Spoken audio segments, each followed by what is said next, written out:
So one of the things that was mentioned by the last speaker was radical transparency. The idea of like calling the elephant in the room and telling the truth. So just to kind of give a quick preamble to this panel, how many of you, when you buy a product in your personal lives, blindly follow what a brand has to say? And how many of you are skeptical about brands and do your homework? So if you actually use reviews to actually research a consumer product before you buy, raise your hand. How many of you believe that when you're evaluating business products today, the messaging from brand to brand starts to bleed into each other, that everybody's using the same language, superlatives, best in class, world-class support, etc. So as you've evaluated a business product, have you ever been confused by what a brand promise actually is, or what actually distinguishes products? So raise your hand if that's been a problem for you at buying products.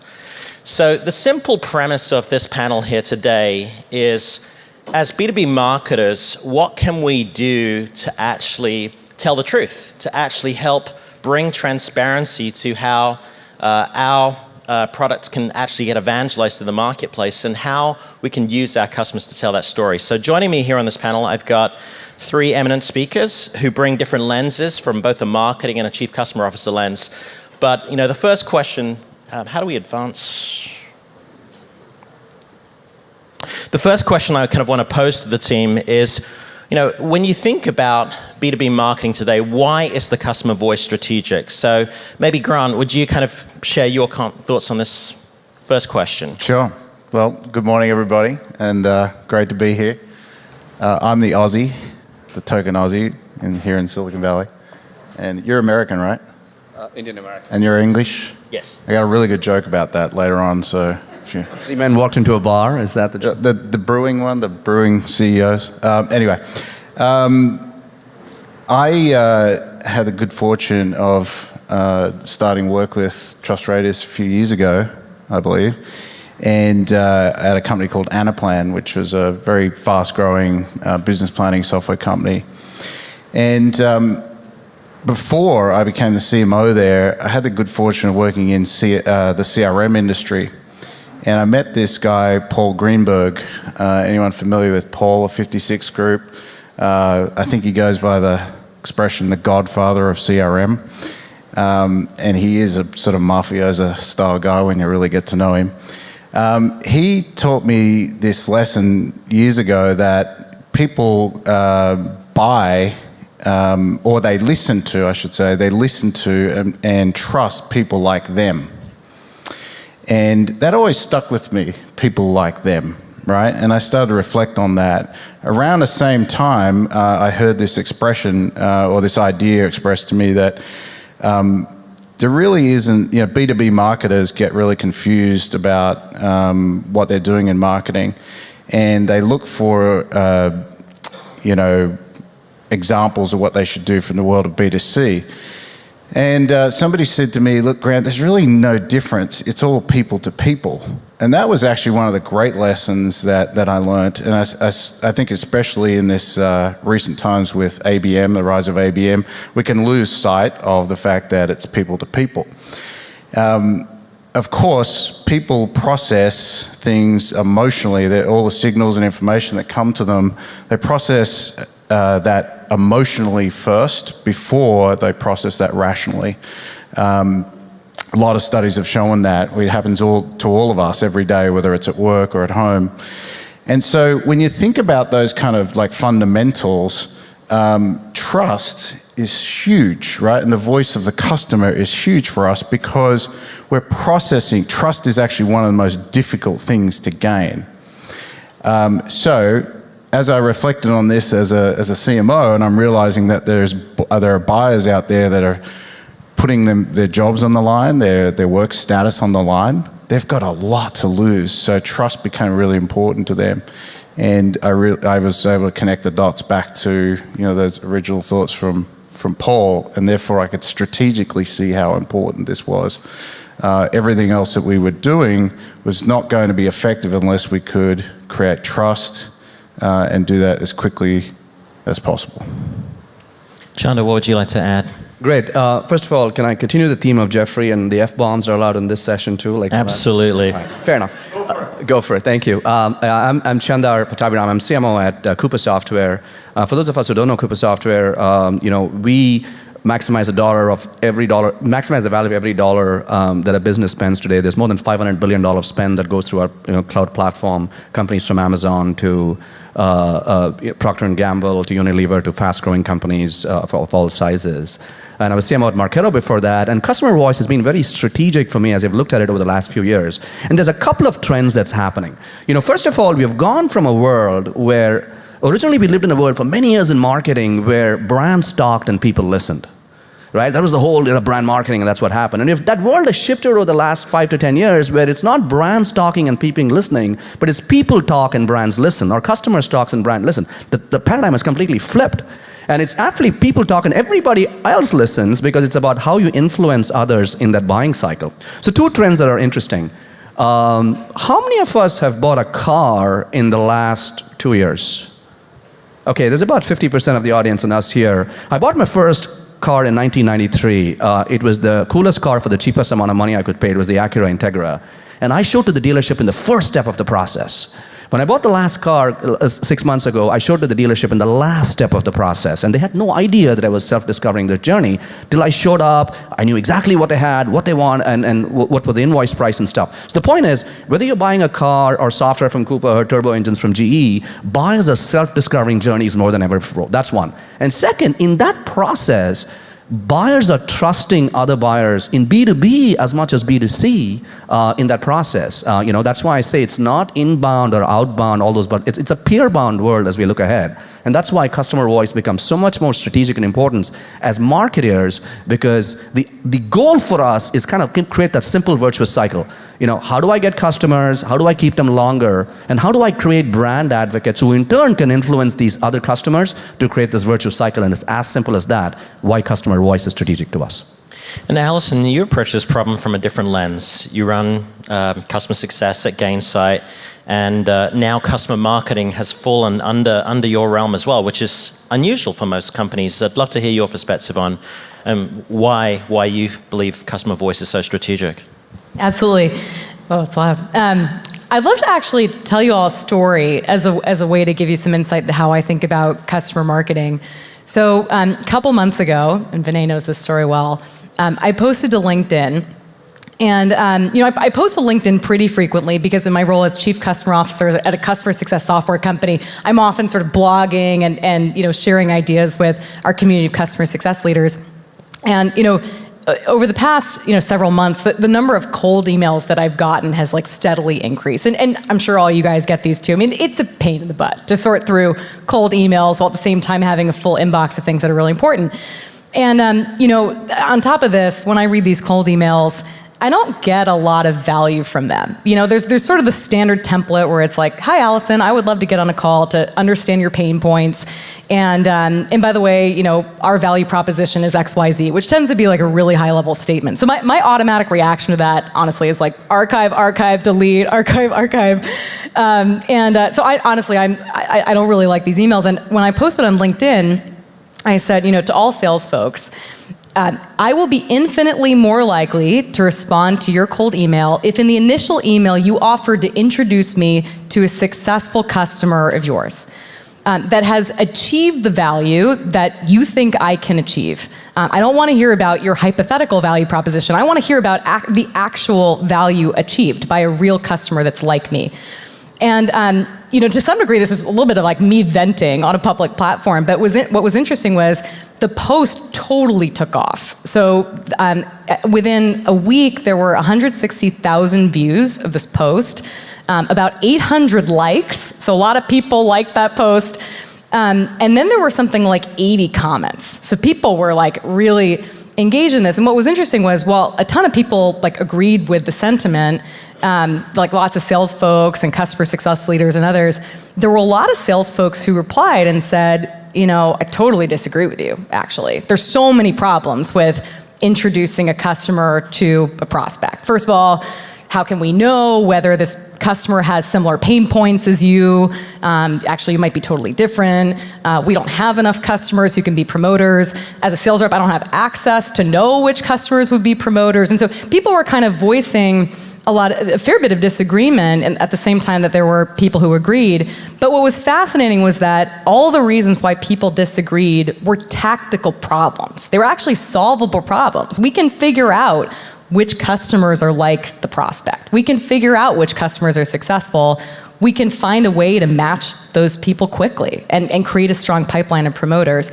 And so going back to your question, to me, this is the role of customer marketing. It was clear in this LinkedIn thread that a lot of sales folks feel let down by their customer marketing teams. It's the job of customer marketing to not market to your customers, but to let your customers market for you and to proactively introduce authenticity into the buyer experience. So that's why I'm really excited to be on this panel today. I'll give my 2 cents as well. So the reason I founded TrustRadius was I previously ran another SaaS company, and we bought about 30 different solutions over the course of our growth before we were acquired. And one time we bought an expensive HR application. It was a really big investment for our company. We rolled it out across our entire team of 450 people. And then we realized it had a feature that was critical to our business that just simply didn't work. And we had trusted the salesperson that the product was sufficient. We'd read the analyst reports, etc. But what we realized was that for our particular business and our functional use case, the product had a deficiency. And when I asked my team, my head of HR, what would have made this a different decision, she said, being able to connect with people just like me. And so, as consumers now, we are pre-wired to do our diligence before we buy. We're enabled to do that. I would never check into a hotel without reading reviews first. But in the B2B profession, it's still much more challenging to do that kind of back channel diligence and so forth. Now, it's increasingly growing easier today, but I believe that as a brand marketer, you have an enormous opportunity to increase the confidence within the buyer. When we were prepping for this panel, by getting your customers on the record, when we were prepping for this panel, Grant and I were chatting, and he said, Amazon has transformed how consumers buy, but when you're talking about a business decision, it's a lot more consequential than a bad hotel night stay. It can be a career-limiting decision if you pick the wrong product. It can be a huge catastrophic investment for your company.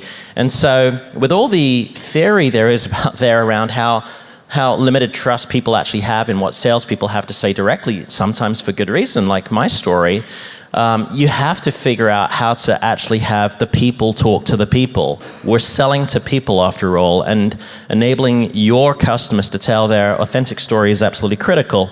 But there are different ways to do that. So let's talk about why reviews in particular are a vehicle to tell the story. Grant, I'd love to kind of hear your perspective from your time at Anaplan. Yeah, so I might just contextualize this a little bit. The lens that I look through is enterprise software. Okay, so for those of you in the room, you'll relate to that they're in the enterprise software, may relate to this. I've spent most of my career working in disruptive companies, trying to overcome the disappointment for our customers, overcome the disappointments of the big guys' software, right? And this is my personal opinion, and no offense to anyone in the room. A lot of enterprise software sucks. And couple that with the fact that these days when you Google the name of a software vendor, often what will come up now is the reviews, right? And I started to notice if there was a review link come up alongside the .com of that company, I would always click on the review. I was like, I'm more interested in what people have to say rather than what they have to say. So I realized this and I thought, okay, I'm working at Anaplan. We're very, very focused on disrupting Oracle, SAP, and IBM. We had a very, very strong winning culture at Anaplan. And still do. I've left the company and gone to another very cool company called MapD recently. And we'll do the same. But what I realized was this was an opportunity as part of our disruption strategy, because their software sucks and ours is awesome. So I want my customers and my users to tell that story, and that this was going to be a very, very large weapon in our arsenal over time. So had the good fortune of evaluating a bunch of technologies that could help us do that, and forgive the advertisement, but TrustRadius we thought was the best overall vendor out there that could help us with this and had the best vision for it over time. So we started working with you guys. It had tremendous success. I know that the Marketo folks have as well. Just amazing reviews, the quality of the experience that the reviewee gets through that, and the integrity that flows through in that experience is fundamentally essential. So again, I just think it's vital as part of a disruptive strategy to put your product first and let the voice of the customers that are using it, because the companies you're disrupting are not going to want to do that. So play to your strengths. Chandar, you've seen at Coupa that there's been a significant investment in customer voice, but it's historically been around highly produced videos. I'd be interested in your perspective in terms of where you see kind of reviews fitting in versus company-produced content. Yeah, it's a good question. There's kind of buzzwords in marketing, right? So AI is a big buzzword in marketing. And we're going to hear a great speech from John Ellett on AI this afternoon. I've heard him speak and he's awesome. So you take those buzzwords off. Really what's happening in B2B marketing, if you kind of Google Earth it and look at it, is it's kind of we're borrowing from our B2C brethren and we're humanizing marketing. Trying to get this humanizing marketing is another trend that's happening, right? And we've talked about not B2B or B2C, it's B2H, or whatever, P2P, B2H, all those things. But it's really at the end of another purchase order, a sales order is a person. And B2B marketers are starting to figure out, how do you bring authenticity into the marketing, into the B2B world, right? That's easier said than done. And one part of bringing authenticity and trust into it is just not have everything on your own channels, right? Marketers are like moms, there are some ugly babies in the world, but no mom will say that she had them, right? And similarly, if you go to a website and go to your own, videos, we're all going to say great things. The only videos we're going to put are how great our product is and how great these customers endorsed us. And that doesn't necessarily bring complete authenticity in the process. We need that, but I think reviews are a great way of bringing that neutrality into that process, because it's okay. Like you said, no software company is ever liked by everybody, to bring that neutrality in the process in an independent third-party review thing. And I think that's powerful. And, and that's why, I've seen the right mix or the right balance, like a stock portfolio, right? You can't have it in one stock.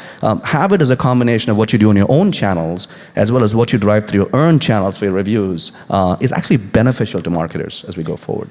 Yeah, and I think aside from it being on a third-party platform, which brings credence and trust, imagine if a hotel were to put testimonials on its own site, and you were to contrast that to content on TripAdvisor. I think it's pretty obvious which the consumer is going to trust more. But it's also balance. The notion of actually having cons and critique and discussion around when the product fits from a use case perspective and when it may be a less good fit. And I often get the question, well, what about negative reviews? Well, how do you deal with that? And the truth is that having a degree of negative content out there brings trust to the whole equation. Imagine you are on Amazon.com and all you saw were 5-star reviews with glowing superlative comments on there. Well, that's kind of what you have on a B2B website today. And it doesn't bring trust and credence. People know this is enterprise software. This is not perfection. Right.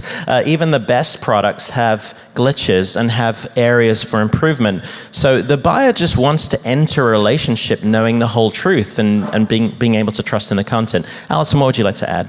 Yeah, I'd add a few things to what you shared. So first of all, when there is a negative review, it can actually gain you even more credibility and trust as a vendor if you respond to it. People want to see how you respond to negative reviews online.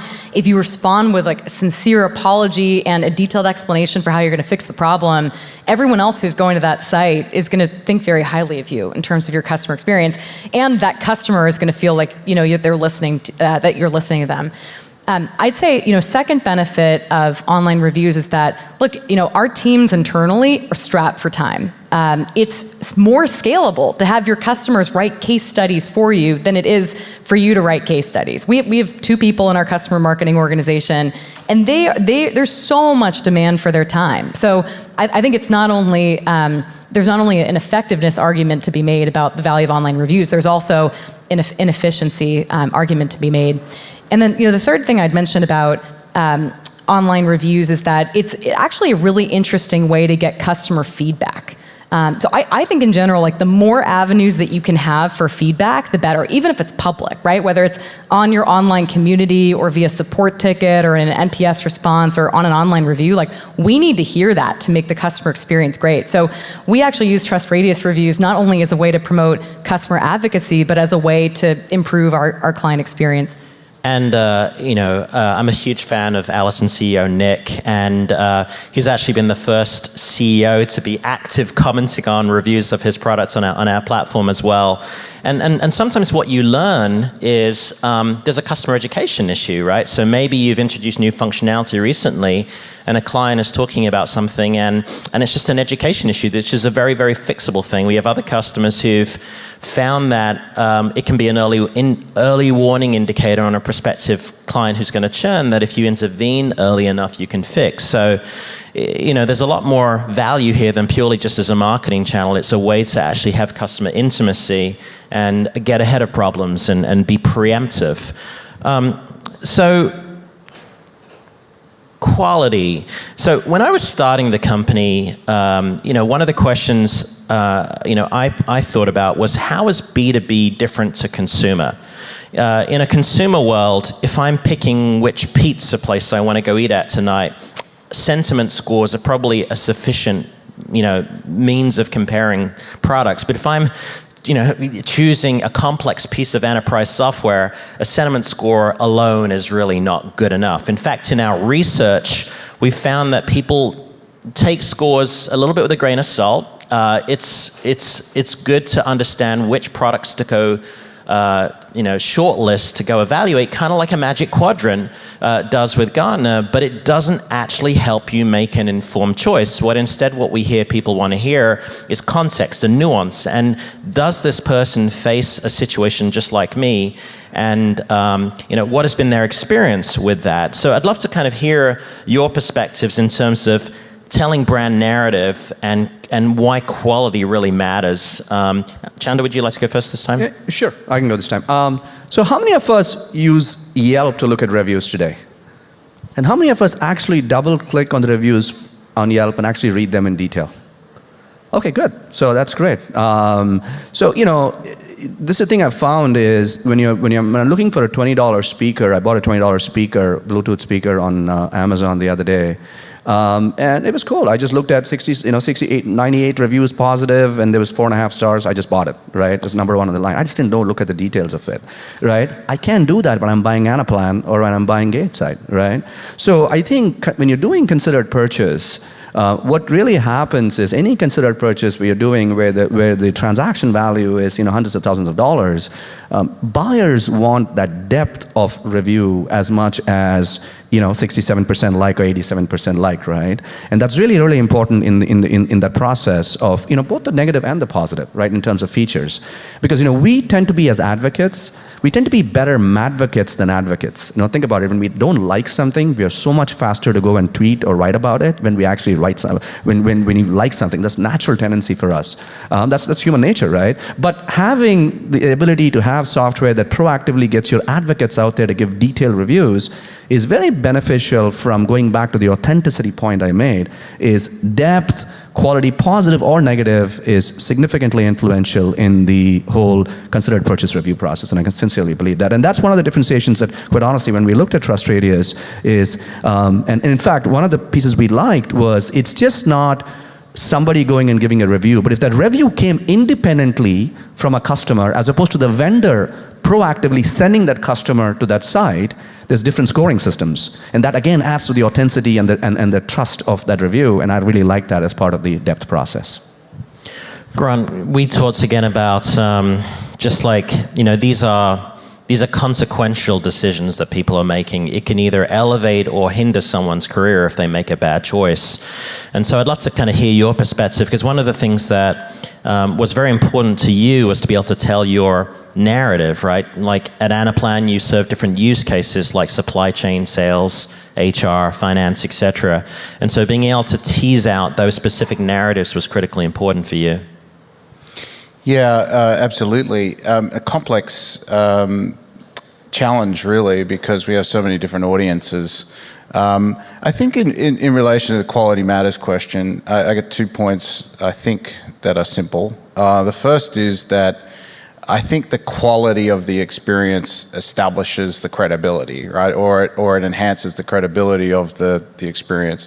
Secondly, you know, as a CMO, I am acutely aware of the information overload that we all experience. And, you know, part of our big challenge is how do we create messages and deliver messages that will have some cut through for people. We're not only challenged by the terabytes of information coming at us, but we're also challenged by our 50,000 internal thoughts a day, right? So we're operating in this world. So as we thought about the strategy that I talked about earlier, one of the obstacles to getting the result was the quality of the experience for the person, you know, reading the reviews, okay? And that was really important when we looked at other solutions apart from TrustRadius. You know, we had our own UX people get involved and say, you know, is this a sort of experience that we want people that are going to become our customers? Do we want them having this experience in there? So we went through a fairly rigorous process actually looking at it. And by the way, do you have a UX head, like a lead UX person? Mm-hmm. You should make sure they got a lot of options, because the way you guys lay this stuff out, the complexity and the depth of the information and the way that you can work your way through it, I think is really exceptional. I actually think it's one of the best business websites in the world, frankly. So congratulations, it's great. Thank you. That will float their ego. I'll have to send them a message later. Thank you, Grant. Allison, you know, as a chief customer officer, you obviously spend a lot of time driving results from your customers. So I'd like to hear your perspective on this topic about, you know, just content quality. Yeah, absolutely. Well, I think we've if you took away anything from this panel, it's that authenticity is critical. You know, one thing I'll add to this discussion is that often it's really important to proactively prompt the authenticity. We can't always rely on it just happening. We have to ask our customers sometimes to provide that sort of information. It could be TrustRadius review, it could be some other form of advocacy. And so what I find with a lot of customer marketing teams is that in the process of trying to proactively introduce advocacy, they're hindered by the fact that the supply is sometimes constricted. We were talking about this earlier. Sometimes sales folks are super protective of their accounts. Sometimes customer success managers are super protective of their accounts. And they don't want you reaching out necessarily. And they also don't necessarily see it as their job to provide access to customers so that customer marketing can go translate great outcomes into revenue growth for the company, which is really what their job is. So in order to actually correct that problem, one thing that we did was actually move customer marketing into our customer success organization, which I actually don't think is necessarily the right thing for other companies, but you could tell how seriously we found the problem. We wanted to, you know, basically put the marketing team where the supply was. But the more important thing that we did, which I think is more generalizable, is that we made it part of the CSM's role to generate advocacy from their customers. So every quarter, our CSMs have a target to generate a certain number of what we call CSQAs, which is Customer Success Qualified Advocacy. So we created a term for it, because if you don't have a term for it, it's, you know, and you're not measuring it, it's not real. And you can get credit toward that CSQA target by having a TrustRadius review, generating a case study with your client, a testimonial, having the customer speak at an event that prospects are attending. And when we introduced this measure, it resulted in a doubling of advocacy quarter over quarter. And that's incredible. And actually nowadays, it's such an important part of what we do that when I report up to our board every quarter, I have a slide that shows how we influence, specifically the dollars of pipeline for new logos that we've influenced through customer marketing, and the dollars of closed business that is partially attributable to our customers. Yeah, I mean, there's a saying that if you measure it, it happens. And actually, I was privileged to hear sort of Chandar speak on a topic of performance marketing at another CMO event yesterday. And one of the questions he asked is, what are the metrics you use to run your business as a CMO? What do you report to your board? And it's like, a lot of people focus on the classical, number of MQLs, cost per lead, et cetera. But one of the metrics that's usually very rarely included is any form of advocacy metric. Yeah. So, here's my, if I have to have a sage thought here is, how many of us are in a software SaaS industry here today? There's many of us here, and I would say that my learning is that there's only two metrics ultimately. If I say, what's the Mufasa metric, like what's the big metric, the Lion King of all metrics in the SaaS industry, I would say it's really about lifetime value and number of brand advocates you create. At the end of the day, if you have a customer that stays with you longer and is driving lifetime value, and if that customer is able to influence other customers as an advocate, if those two things are going well for you, then that's awesome as a business that we're doing. But a lot of times what is happening is, we were talking about this yesterday, is that there is still this whole focus on acquisition metrics and marketing, like how much pipeline did I create, how many leads did I create, how much bookings did I influence, as opposed to how many advocates do I have, how many of those advocates are influencing at every stage of the cycle, new bookings, cross-sell, etc. It's a mental shift that we have to do as marketers. It's a mental shift that we have to do as our bosses, CEOs, as well as boards, and that's kind of a trend that we want to see going forward. And it's helping people connect the dots. So clearly, pipeline creation is critically important, as is pipeline influence, but what we have found is that the two are very synergistic. If you can drive brand advocacy and customer advocacy, and then you can infuse that advocacy into demand generation, you get a lift. So for example, as we'll show you in a second, so some brands have actually started to incorporate customer voice content onto lead pages. So the security vendor Alien Vault did an A/B test on its primary landing page and found that by incorporating syndicated review snippets onto that page, they had a 43% increase in trial conversions.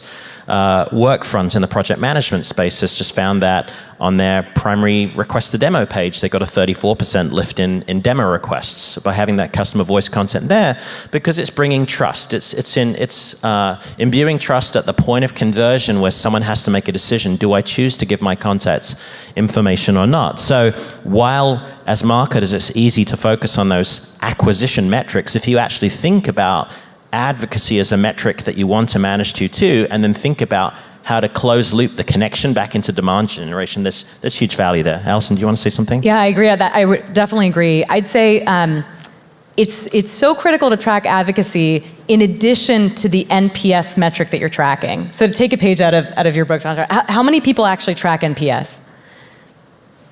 Some, actually fewer people than I thought. So number one, start tracking Net Promoter Score. That's really important. This gives you a sense as to how likely your customers would be to recommend your product or service. But it's not enough to track NPS, because if a customer says, I would be willing to recommend you, have them go recommend you, right? That's like a gold mine waiting to be tapped. That's the first mile problem. The first mile problem, you got to get people to go do what they do, and sometimes unless you have technology that proactively does that, it's a great point. People don't do that. Yeah, so you have to track NPS. Then you have to close the loop and go get them to advocate. And so you could think of NPS as being a leading indicator of advocacy or CSQAs. Yeah, and the other thing you can do to help close the loop is just to actually understand influence on your current pipeline. So one of the things that we've started to do for our clients is tell them which brands are researching them on our platform. And for Workfront, we were able to tell them, like in a given month, about $6 million of their pipeline was influenced by the people reading their reviews. And the other interesting piece of analysis was that about 20% of the people reading their reviews were not yet in their pipeline.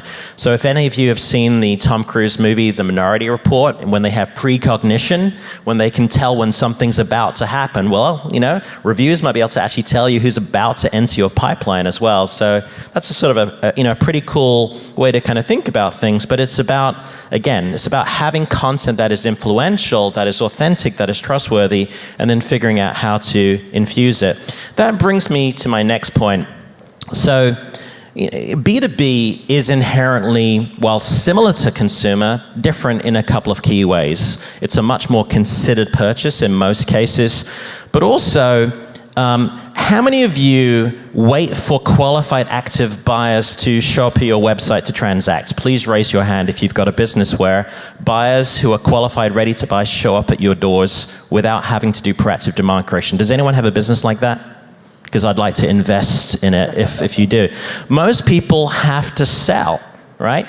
You don't wait for people to self-actualize that they need your product. You're doing demand creation. You do paid media, you do outreach through SDRs, you do email marketing to get people to see the value, sometimes ineffectively as the emails that Allison receives, but the idea is you're reaching out to people where they are in their inbox to get them to convert.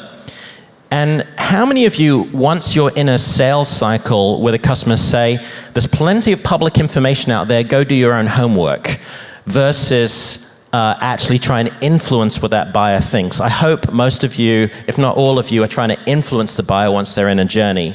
So why the heck would you not use customer evidence along the pipeline, along that journey? You know, one of the things that happens in sales oftentimes is you engage with a prospect and then you wait for them to ask for a reference. And if they're too early, you say, sorry, you're not qualified. I'm going to wait until you're qualified to give you a customer reference, which is not a very customer-friendly thing to do. Or you are at the right stage of the sales process where you can give a reference, and then you broker a conversation, and it takes 2 weeks to get the people on the phone. Well, what if you could actually preemptively use customer evidence when you're prospecting to open the door? So if you're trying to prospect into an airline and you've got another airline customer story on the record, you use a snippet from that story. What happens if you are in a sales cycle and you have an objection that you're trying to overcome? So the premise of this is that in B2B, if you're successful in garnering high quality content, you have to put it to work in your sales process, in your demand generation process proactively. Allison, would you like to comment on this? Yeah, I'd love to introduce a thought experiment. Don't actually go do this, just think about it. What if your sales cycle didn't have salespeople in it, but instead your customer marketing team drove the whole sales cycle? What would you do? Well, we actually did this thought experiment last week on my team, on my customer marketing team at Gainsight. And we decided that we were going to give our customer marketing leader a small territory that wasn't being currently prospected into by account executives, and see what he could do with it. And the goal was introduce customer evidence into the sales cycle as a way to drive prospects to close. And so we actually looked at each stage in the sales cycle and we said, okay, discovery, how could we do that with a customer? Perhaps we could organize a dinner where a customer and a prospect could chat with each other, and the customer and they could just chat about what their challenges were. We could be a part of that conversation and listen. What if during stage 2, the demo, what if we had a customer demo to a prospect? What if we had a customer demo to the prospect, right? And talk about the similar use cases that they've had, like the value that they've been able to get. And then in stage 3, when we start talking about readiness to buy, what if we put the technical folks from the prospect on the phone with technical folks from a similar customer and had them talk about the technical readiness that was required to get value? And pretty quickly we could see, actually, this might really work. And by the way, we don't have to give anyone commission for this. Maybe quotas could increase. Now, we're not intending to replace our sales team, but in doing these experiments, we think we can actually change the way our sales folks sell. Grant, before you left Anaplan, one of the decisions you made was to start to roll out sort of customer voice content through Salesforce to your SDR team. What drove the thinking there? Message control. As more broadly, we're trying to collapse the marketing funnel and the sales pipeline. And I think Vinay from Palo Alto Networks actually told me this when I met with him about a year or so ago, about how they'd done that. And it was a great vision that I took away from that meeting. So we were on that journey. So it was message control, efficiency as well. I will say one final thing that on this, that there is a risk here that this exacerbates the problem of talking about yourself too much, right? So throughout the messages that you want to deliver in that journey, that evaluation journey, one advice point I would provide here is just be careful not to create too much content that's just about yourself. I think that's potentially an evolution here within the TrustRadius and other vendors to think about, is how you get the voice of the customer to be expressed not only on the product and the service experience, but also on their thoughts of the market and things that they can share with other people, right? So I would like to see that brought into this kind of experience in the future. Yeah, one of the things that I think customer storytelling can do is actually talk about success factors. Meaning, if you're practicing customer success management, what are the metrics that you measure, et cetera? So you can use this as a vehicle to actually share best practices. One of the things that IBM does with its NoSQL product, Cloudin, is collects feedback on why someone made the decision to go NoSQL versus relational database. So it doesn't necessarily have to be content about a product, but it could be content about a trend or a best practice as well. Chandar, what would you like to add to this? Yeah, I think, I completely agree. Going back to the point you just made, Allison, is you said that what if your customer marketing ran the sales cycle? The reality is 80% of the sales cycle is being run by marketing, right? Whether it's customer marketing or not, because the journey is 50 to 80% is being self-discovered. So that fact is happening today. So bringing any side of customer voice into that sales cycle in a non-intrusive, authentic way is very, very influential and good. So I get very tactical here, right? Back to answer the question of the IBM thing, is if you have a pricing page on your website, folks, right? And on that pricing page or your products page, with a lot of, probably 80% of your visits are on those pages, syndicating third-party validation from your earned channels and bringing it to your owned channels and getting that syndicated is a big advantage for you, because it's bringing that authenticity into that self-discovery process that's happening in the top and the middle of the funnels. Right? And then at the bottom of the funnel is, again, extending that to the IBM thing, is capturing that feedback on why they bought, not necessarily about your product, but what was the trend, what was the impetus that can ultimately help those marketers to go drive better campaigns, I think is really good. And again, the Uber point here is, bring that earned channel into your own channel to make that sale that much more faster and efficient. Yeah, and what I wanted to show by this visual here is this is how my team sells. So we haven't actually done a customer reference call in the last 2 years. We've trained our sales team to inject customer evidence into every step of the process. So, for example, if we're selling to a company that cares about enabling their sales team, all of our customer quotes by person are organized on that theme. So Kevin Lau, Senior Manager of Customer Marketing at Marketo, has a few things to say. This gentleman at TIBCO has a few things to say. So it just makes it so much easier and prescriptive. And to Grant's point, it's about enablement, right? If you're a high growth company, you're hiring new SDRs, every 6 to 12 months. They are not schooled in the folklore of which are the best stories to tell when you onboard a new customer and you now want to go sell everybody else in their space. How do you immediately kind of capitalize on that and make that content and that story portable for everybody else to sort of convey in a really easy way? So the idea here is, if you do the hard work to secure the content, you need to make it present in all of your channels, be that sales or demand gen. We've got a few seconds here, but maybe just to wrap, one of the things that I know that we've all been very passionate about is rethinking kind of budget allocation and team allocation inside B2B marketing. Classically, 87% of funds have been directed towards acquisition marketing. How, as a CMO, do you rethink your budget allocation in order to actually capitalize on this new trend of customer advocacy? Yeah, Chandar, go ahead. So we have told you a lot of stuff. You're going to forget 90% of what we said today. And just to channel my inner Jeffrey Hazlett here, the one effing thing that you got to remember is if you look at marketing budgets, if you have to take a takeaway is, we've talked about 85% of spend is still in acquisition marketing. The one thing if all of us marketers or even entrepreneurs or heads of businesses could go back and says, how do we balance the boat?